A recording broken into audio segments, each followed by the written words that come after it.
Good Monday to everybody. Wanted to reach out, update some people on some things, especially if you're living in Wisconsin. If you're living in Wisconsin, and especially if you're living near Madison, Wisconsin, it'd be really awesome if you're a veteran to go and speak for the representative Jesse James, who's speaking in front of legislation.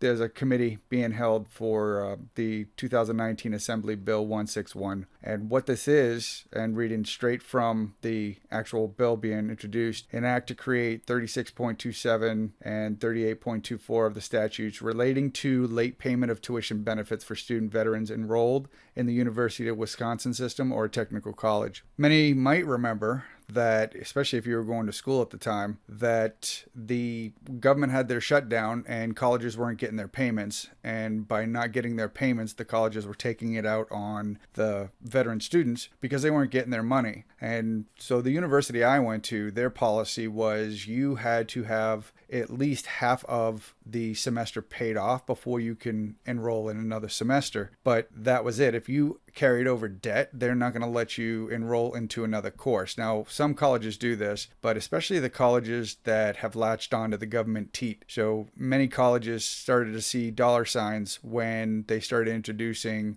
once they gained the knowledge that they could make even more money off of the veteran student using the GI Bill or what for, because it's guaranteed payments for them. They don't have to worry about loans or what have you. But the colleges all of a sudden started sprouting up left and right. Bunch of new colleges, and now there was online everything because they realized that's even easier money. And that was definitely proven over time. Now, that being said, on 1 p.m., it's from 1 p.m. to 5 p.m. in Madison, Wisconsin on Thursday, talking to Attorney General. Let's see, the Attorney General might be showing up to speak on the behalf, but Representative Jesse James is going to be there to introduce this act to the House. The act is for tuition benefits. So that way the colleges cannot hammer the student for not being able to pay or not receiving their payment because of the government. So just like the GI Bill. So with the GI Bill, the colleges are going to get that money. However, if the government shuts down and that's what it affects, then the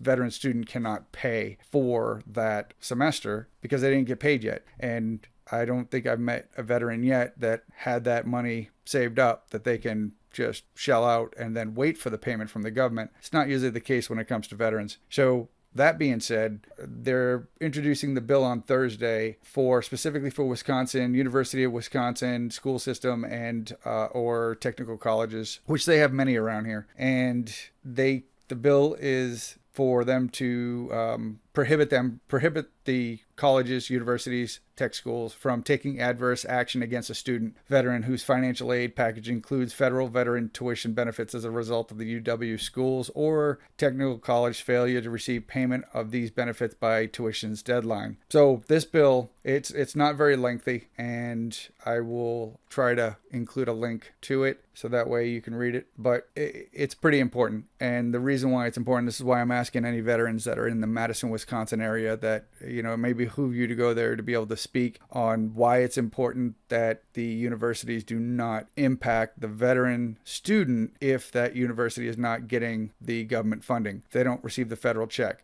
A lot of veteran students, and I'll tell you from experience here, that I planned out my semesters financially so that way I can make sure I'm not screwed in another avenue in my life. And it's tough because college is pretty expensive, especially when you start including the cost of books. And even with the GI Bill, you got to figure the student's giving up a lot of time, and they have to still try to factor that time lost in order to successfully do well in those classes so they can graduate. So it's pretty important that you do your part if you can. If you're a veteran student and you have used federal funds, GI Bill, post 9/11 GI Bill, what have you, that you try to make yourself available. And if you can absolutely leave a message, post a comment on the video. But I'm going to be reaching out to see if I can try to get any more veterans. One of the problems I'm seeing is, veterans have a lot to say, but that's only because they want to say it. They don't want to express it or be taped or actually be known for expressing their thoughts, their comments, or their experiences, which is a shame, because from experience, I can tell you that there's a lot of veterans out there that have been impacted, especially by this, not being able to take another semester of class, even though they really needed to in order to not get screwed over financially. But because of the government shutdown, then they weren't able to take the class, or they weren't being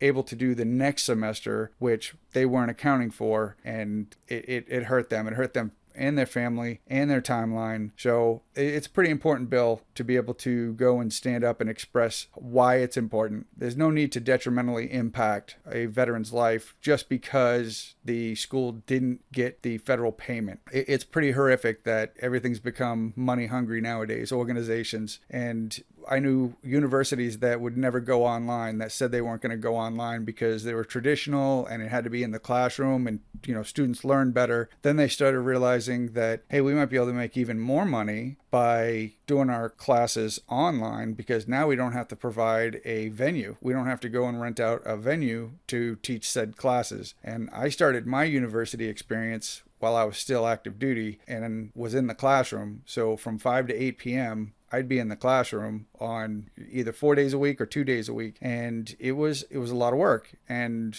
I'm not complaining about that work. However, I went from hearing there'd be no online anything to, okay, well, you have to do 2 years in the classroom before you can go online, until that changed to the entire degree program can be done online. And you miss a little something when it's online, especially if you need an instant answer on a question. You can't just raise your hand if you're doing it online. You have to send a message, and then you have to wait for the response and hope that you worded it correctly enough so the professor can get exactly out of it what you were trying to intend to get the correct answer. And there's been times where I spent a lot of wasted time waiting for a response and having to rewrite or contact. So it can get frustrating. But the main point of it is that I had to plan out every class, and the universities realized they could make more money by getting latched onto the veterans because there's a lot of federal funding. That tends to happen with contractors and colleges and so forth. But it is a business, so I understand that. But the main thing is being able to go to Madison, Wisconsin and speak up in front of the panel that's going to try to push this act. Once again, the 2019 Assembly Bill Act 161. So that way the legislature can pass it, making it so military veterans, anybody using federal aid for the veteran community, won't be detrimentally impacted if the government does another shutdown and doesn't provide the funding needed to pay for that veterans classes. So it is pretty important, but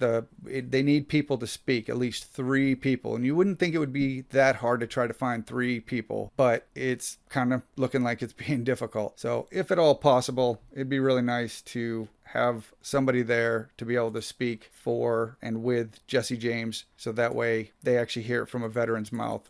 Worst case scenario, I might end up traveling down there, and I say worst case because it's a long drive for me, and I will spend the next 5 days afterwards paying for it because of being seated for that long. Because of my disabilities, it's just hard for me to be able to drive for extended periods of time. So that's that. Now, I was hoping to wait until Thursday to update everybody on the articles that are out there, but from what it looks like, the articles are pretty expansive. So I'm going to try to throw some headlines out there right now and explain some of the things about them. And once again, with the As One Voice Facebook group, the Excel tracker will be updated with the links that I'm talking about right now. So there's a bunch of the articles. Let's see, we have articles from The Hill, WBAY, Military.com, Daily Record, Boston Globe, Washington Post, Home Care Daily, WLOX, West Virginia Public, ConnectingVets.radio, MSN.com, and Washington Examiner. And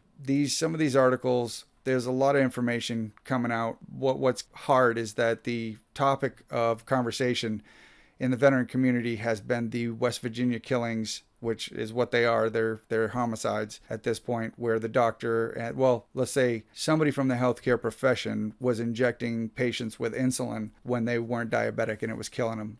They're exhuming, they've ruled 2 definite homicides, and they're ruling possibility of a third out of, and even possibly 11, but they're quite sure of the third that they're exhuming the body and testing it right now. But, I mentioned this last week where how horrible it is for the veteran's family to have to go through it again, only this time they get to think that their family member was murdered, not that they just died. So that's pretty bad. Unfortunately, this has been 3-4 weeks now, and they still say that the investigators say that there's still only a person of interest, but they're not naming names. So there's been rumor that the VA has said that that person of interest is no longer employed at the VA, but that means they're out somewhere doing the same thing. I mean, they're in private practice or they're in the community somewhere, and they could be waiting to kill again. So I think it's kind of important that they actually start naming names, but the FBI and the OIG are keeping that tight to their chest for I have no idea why. And I'm not seeing any politicians banging their fist on the table demanding a name get published and people notified, except for the politicians from West Virginia. So there's some articles of interest, but understand that no names have been dropped as of yet. So one of the articles, open up the iron triangle that stultifies vet policy. See, the article explains how the Big Six veteran service organizations have become a lobbying machine, and by becoming such has stifled progress for the veteran community because they have been dominating the conversation. These VSOs have made it difficult for progress to be made for veterans' health. Instead of promoting an inward focus on entitlements instead of outward focus that could bring the talents of these veterans to conversation. So explains how the Big Six VSOs has operated as what they're calling the Iron Triangle and wall off attempts at positive change for veterans. As quoted in the article when referencing the veteran interest groups and their influence over the VA and the committees, quote, "It is impossible to overstate the political power of the veteran interest groups over the VA. The simplest way to describe it is that they get everything they want, period. Exclamation point, end of quotation. This has stalled needed reforms for veterans, and if you question those of the Big Six, you will be hit with serious repercussions, as stated in the article." This is one of the first honest articles that I've actually seen that has called out the Big Six VSOs. Part of the Big Six is the AMVETS, the VFW, the American Legion, and there's a handful of other. I believe the article actually updates with the name. It's not that hard to actually do some research and see who the Big Six are. But that's been one of my biggest complaints is, and I'm actually a life member of a couple of those veteran service organizations. However, there's a reason why I actually put in an application to become an independent agent, veteran service agent. That allows me to actually represent the veteran against the VA and help them do their claims. There's good VSOs and there's poor VSOs, but it comes down to the agent that's actually working for the veteran and how much effort they actually want to put in to fighting against certain things or the appeals and how well they write and how much knowledge they retain for that battle, because that does matter. And right now, lawyers, a bunch of law firms have realized that there's a good chance to get some extra money there because they latch on to 30% of whatever retro check they can get for the veteran. And that's actually the going rate. So for those that are like, well, that's crap, that's too much. Well, here's how it's looked at. If you're a veteran that's had years of just nothing but hard time processing appeals or just constantly getting denied and don't know where to go, if somebody that does this, that has the knowledge, especially the law knowledge, is representing that veteran and that veteran gets a $50,000 check, retro check, well, that's $50,000 they wouldn't have been able to get on their own. So 30% of that's going to go straight to the law firm and the veteran gets the rest. So it can be looked at as a win situation. I mean, there are greedy law firms out there, but there are law firms that are actually willing to put forth the effort. But you got to make sure that you're willing to apply pressure to let them know you want to make sure that action is applied. So when it's appealed, then be prepared. You want to make sure that they're the first ones to act upon that appeal and to go up against any sort of VA abuse. That being said, the law firms, not all of them will take your case. And it is very important that you go online and you look for an authorized law firm, because there is a list of authorized law firms to represent veterans because they're certified. There's a certification process, and it is important to make sure you get a law firm that's certified. I actually reached out to 5 different law firms, and I explained to them that my case is not going to be a high-paying case for sure. It's just a matter of getting that closure and getting what's needed as far as the support. And out of the 5, the 5th law firm was like, let's do this. Everybody else was like, no, I don't think we can take your case, because it wasn't going to be a big payout. So that right there showed me that they see the dollar signs, they're going after the dollar signs, and to them, not a lot of time needs to be invested, because it's not a 24/7 job for them. It's when an appeal comes in, or when a rating comes in, or a denial for a veteran, all they have to do is do a quick look on their file and then fill out an appeal and send it in. And that's it. Then they can wait for another 6 months to 2 years before they have to worry about that veteran ever again. So do your research. Make sure they're on the authorized list. All right, so Target 2 investigates VA ends programs for homeless vets at King, Wisconsin. So the WBAY is investigating, and they reported that the Veteran Housing and Recovery Program at King in Waupaca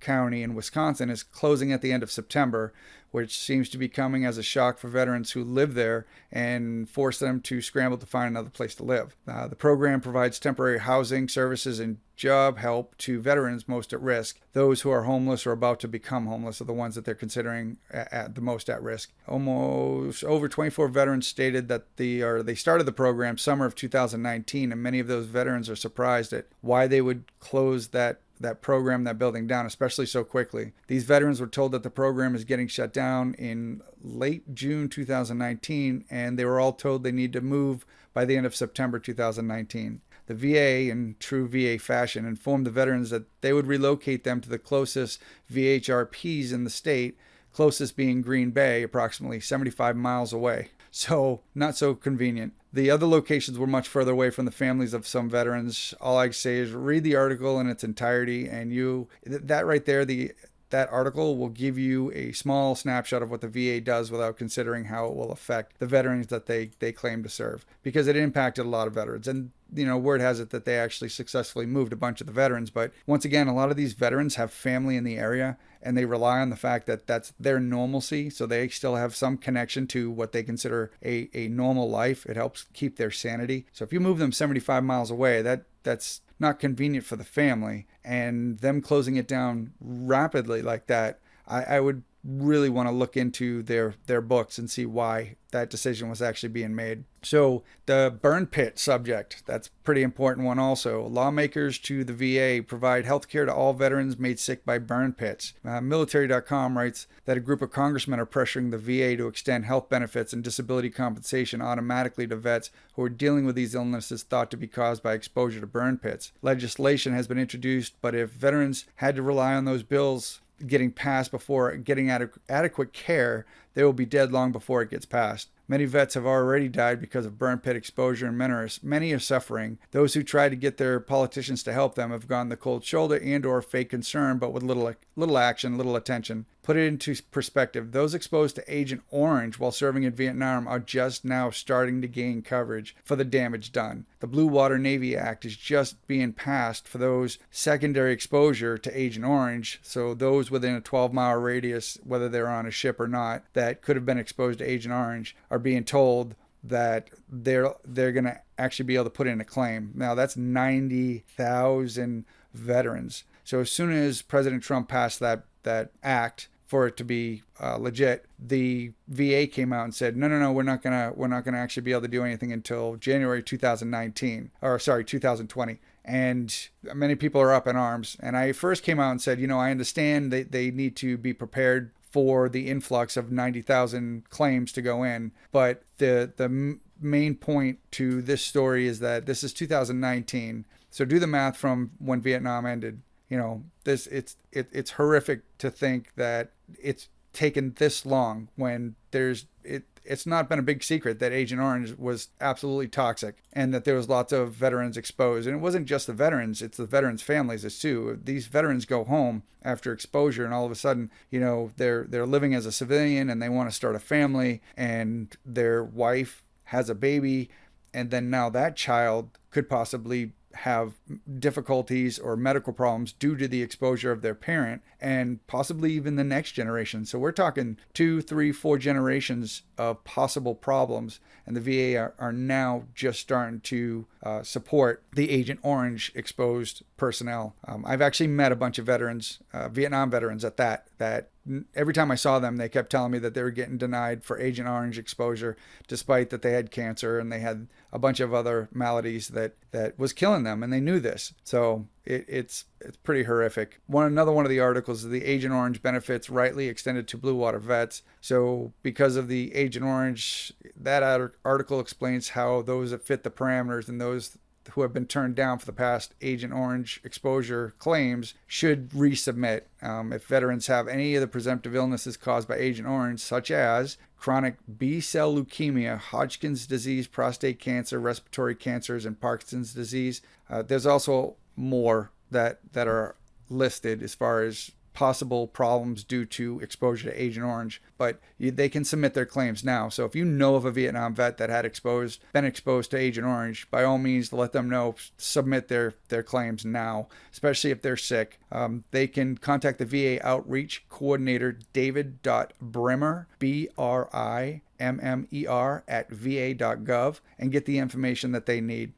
Especially vets over 85 or older who have life-threatening illnesses, they will be the ones that take priority for their claims. So it's important to actually get that information submitted today as soon as you possibly can to try to get some sort of coverage, so it'll help your family and help you out. I'd also suggest writing your congressman, your senator, your governor, and letting them know that it's a travesty that none of them have put pressure on the VA to have the VA actually support the Agent Orange sufferers and the Vietnam vets. Because I'm telling you right now, I've been battling for 13 years plus, and I've read other veterans' comments, and we're talking 20, 25 years that they've been battling, and it shouldn't have to be a battle that hard. Not when all the proof is in the medical documentation. So it's not a game, and it gets very tiresome. So my recommendation would be to submit. Okay. So talking about West Virginia again, the feds are saying probe into deaths at VA hospital is top priority. Now this is going on week 3 or week 4 now with still no name, so I'm not really believing that headline. The Boston Globe reports that the U.S. Attorney in West Virginia, Bill Powell, is now investigating the deaths of up to 11 patients at the Lewis A. Johnson VA Medical Center in Clarksburg, West Virginia. So this is 2-3 weeks now, but now the U.S. attorneys in West Virginia is investigating. Talk about prompt. This is the location that stays in the news, where 2 deaths have been confirmed as murders by insulin injection, with a possible third coming as the body's being dug up, as I mentioned earlier. My question would be, why now is the AG of West Virginia pursuing an investigation when it has already been in the news for a while now? So that'd be my first question. It seems curious that they would want to sit on this, and especially since it occurred in their state and since the VA, OIG, and FBI already began their investigation. I have a feeling this is going to unfold in an ugly manner, or just simply fade into the darkness that is the VA's heart. It's sad to say, but stories get buried constantly. If it doesn't fit the agenda, the big agenda that's out there, then it's going to disappear, or a bigger headline will suddenly appear. So let's see. Biden's claim that more Iraq, Afghanistan veterans have committed suicide than were killed in action. The Washington Post article about Joe Biden's claim that more suicides per month in the U.S. military returning vets than people killed in action by a long shot was absolutely false. The article highlights how Biden, before the statement, had said that every year for the last 13 years, I've wanted to know, I call every morning to the Defense Department, not a joke, to learn exactly how many women and men have been killed in Afghanistan or Iraq. Every single one of them is a fallen angel left behind an entire community. It's 6,883 as of this morning, end quote. So Biden continues to say, quote, know how many are coming back with post-traumatic stress? 300,000 estimated, end quote. Biden continues, quote, to deal with the VA and fund it, which this guy is not doing very well about it. You know, more suicides per month in the United States military returning vets than people killed in action by a long shot because they can't get help, end quote. So bottom line is that Biden was talking out of his arse. Just like every other politician who was making false promises in the hopes of voters believe them and vote them in as president. This mass terror campaign by Democrats have proven each day, actually, that today's politicians are easily bought and paid for, and they care about their bank accounts and not you. Biden has no idea what he was talking about, And this is not the first lie he's been caught in, yet people will accept whatever he has to say rather than pursue what the truth is. If you want to read true statistics, read the article Beyond Biden's Lies and look at the numbers, if you care to, that is. And most people won't, because they're going to read their headlines, they're going to see it on Facebook, and they're going to call it gospel. That's got to be the truth. If it's online, yeah, it's absolutely garbage. So let's put it into perspective. So the estimate was 22 veterans a day, which if you do the math, it'll fluctuate between 22 and 40 a day. And the majority of them are Vietnam veterans. But you don't see anything about that. You don't hear anything about that. And why now is it all of a sudden becoming a priority? Well, because it's election season. So elections are getting ready to be seen on the horizon. So of course, all the representatives are claiming that they're pro-veteran and that the current president's not doing anything and so on and so forth. No, that's what they want you to believe, and that they want you to believe that it's failing miserably. But look at how long some of these politicians have been in office, and then go ahead and pursue exactly what they were successful in achieving while they've been in office. And I know for a fact, 50 years for Bernie Sanders, and look at his track record. Elizabeth Warren, look at her track record. Biden, look at his track record. And the proof's right there.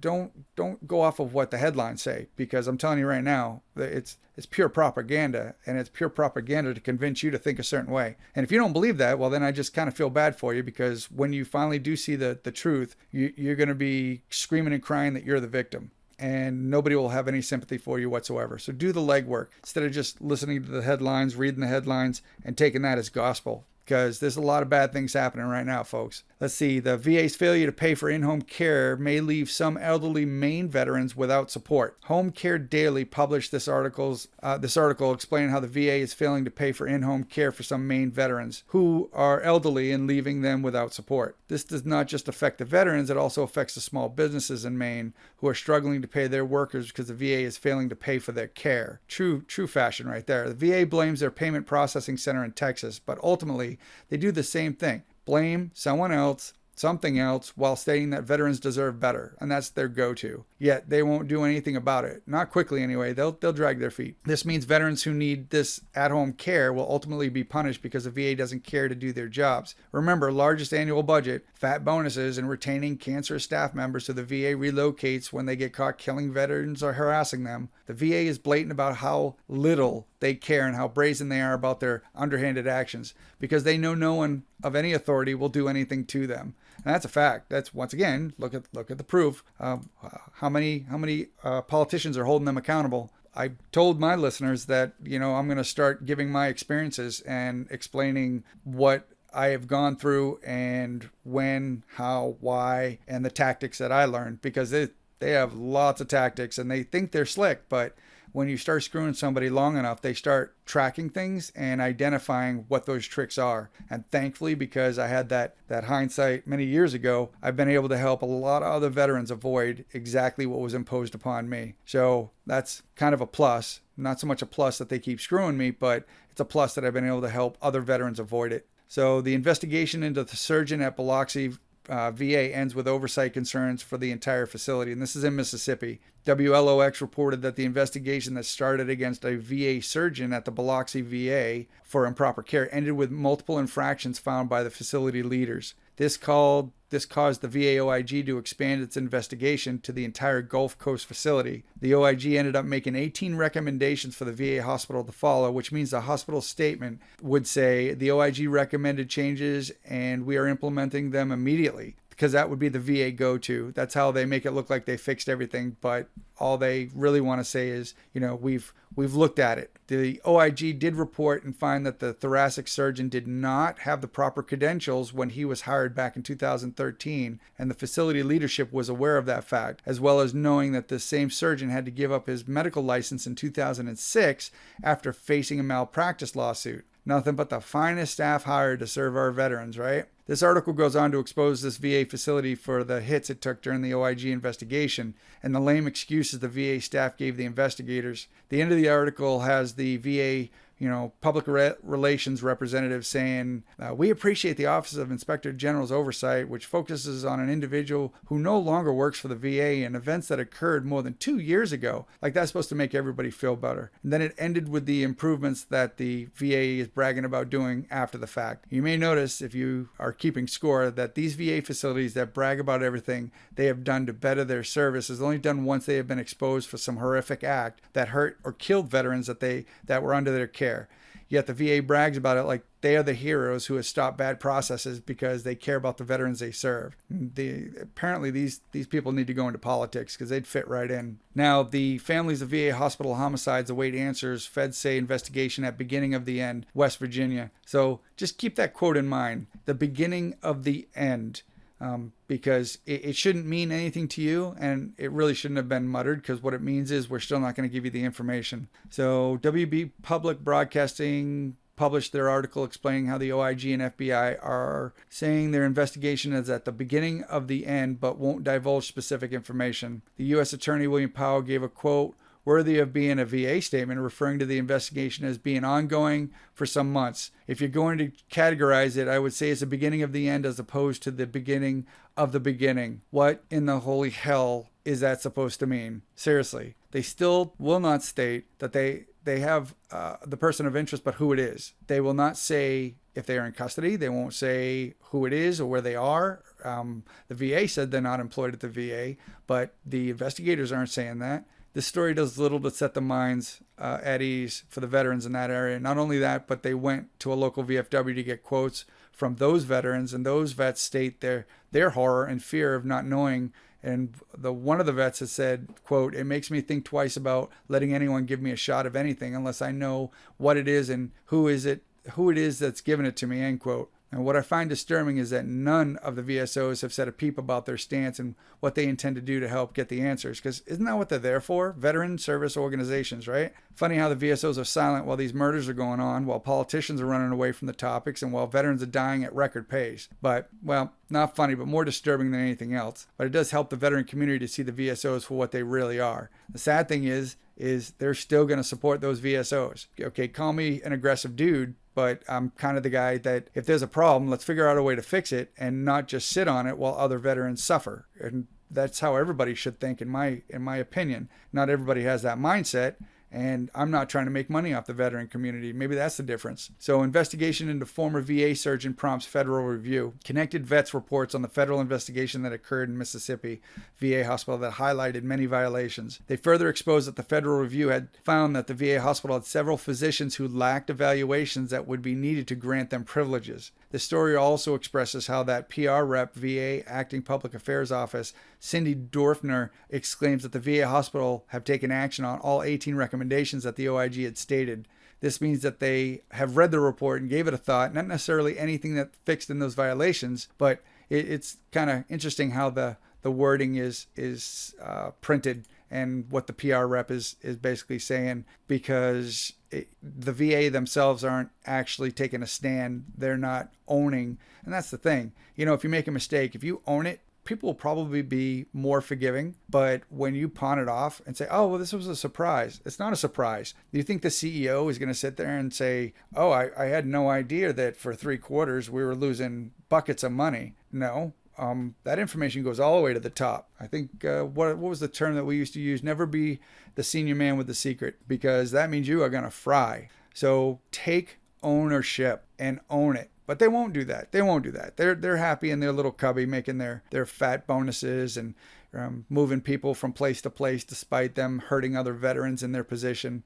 Yep. So Oklahoma Veteran Commission Executive Director resigns. Once again, the numerous issues are exposed by inspectors, and the results of 2 audits come to light. The Executive Director resigns, proving exactly how the VA quickly dispatches, retires, relocates, or hides VA officials who are caught at wrongdoings. There's a trail of past examples with each of the VA secretaries of doing that. I remember watching the headlines come up about the lawyer that was on retainer for the VA that the politicians found that he was busted because of actually a journalist busted this lawyer for having a nonprofit but pocketing all the money, and he wouldn't answer any questions. Politicians caught wind of this, asked the VA secretary what was going on, and within 5 days, the headlines for the VA were reading that the Secretary McDonald at the time was retiring that lawyer. So they don't want their hands dirtied. So what do? They retire them. Full benefits. If you track the money on what that guy was paid, it's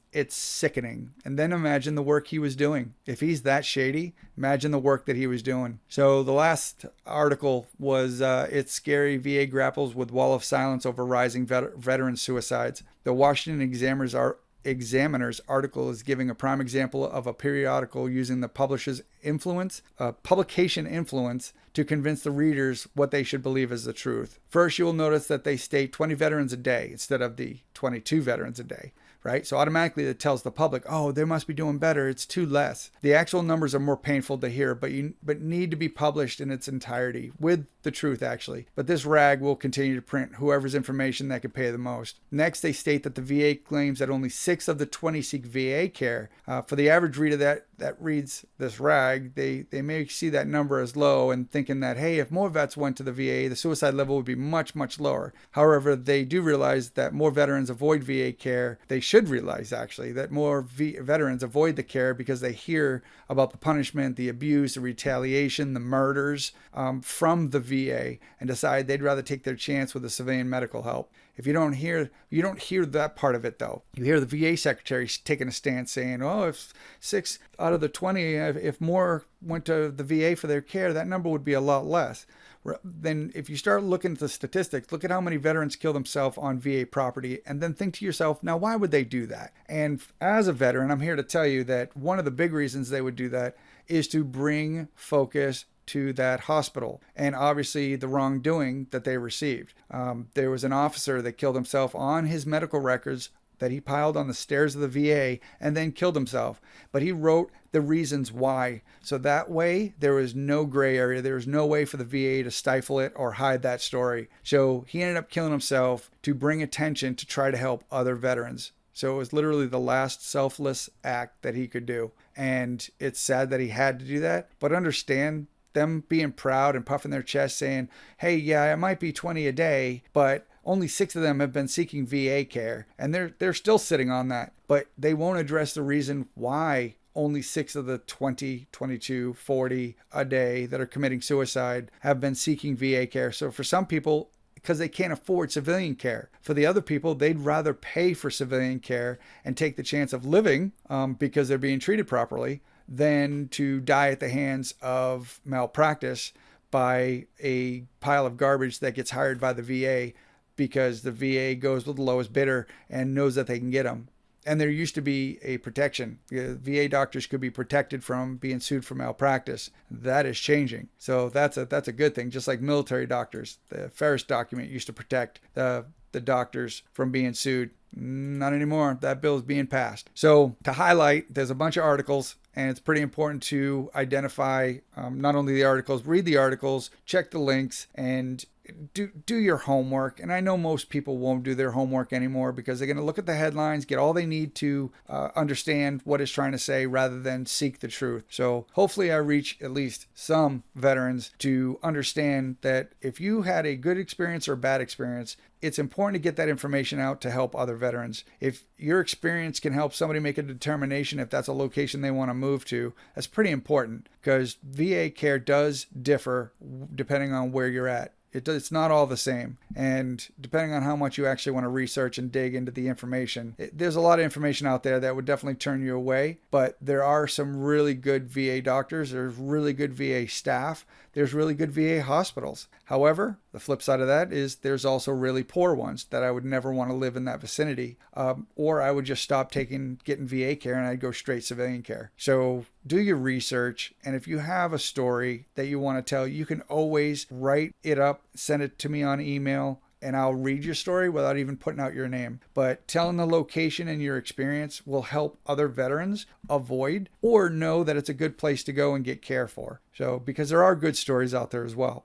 I happen to have decent stories, but I also have years of bad stories. So the big thing is going to try to get people that are willing to speak in front of legislators to try to push the 2019 Assembly Bill 161 in Madison, Wisconsin. So that way, those veteran students who are taking classes, if there's a government shutdown and the government's not paying for the federal funding, GI Bill or whatever, that the universities are not going to be allowed to stop those veteran students from taking more classes just because the government owes them money. Because it becomes so detrimental to that veteran and their family, their timeline, and their overall mental health, because that's quite a lot of stress to put on anyone, whether they're a veteran or not. But it's what happened, and it's because of that is why the Representative Jesse James is pushing this bill to go through. So if you are in the Madison, Wisconsin area or able to get there Thursday between 1 and 5, it's going to be at the State House, I believe. If you look online, you'll be able to see it, and I'll try to update. I'm going to look for it again so I get specifics out. But